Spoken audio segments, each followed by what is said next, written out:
K-Tel All-Stars. They're playing the hits from the 70s.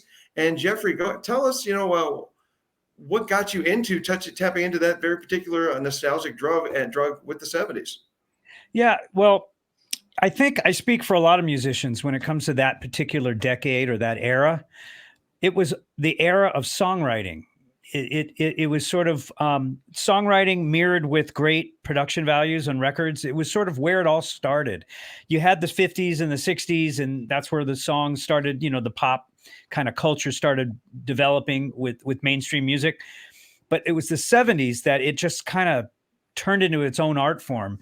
And I think that for a lot of musicians that are of a certain age, perhaps maybe, 40 and older, that is kind of where it all started. That was kind of Mecca, so to speak.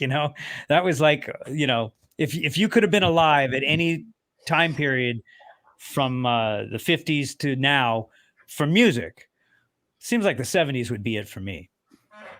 Absolutely.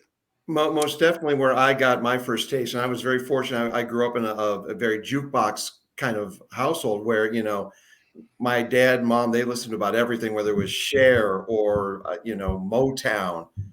Oh God, Three Dog Night, all that stuff, all just put in together. Elton John, you want to talk about singer songwriter, all that stuff, and definitely so eclectic, and just you could turn on the radio and wouldn't have to change the channel for any of those acts.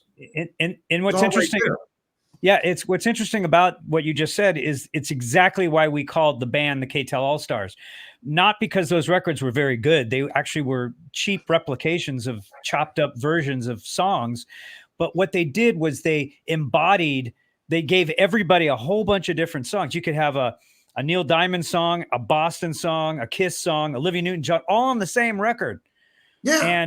And you were exposed to things even if you didn't want to be. And I think that's what made it special. And it was so iconic for that time period. So it made sense to name a band the K-Tel All-Stars. All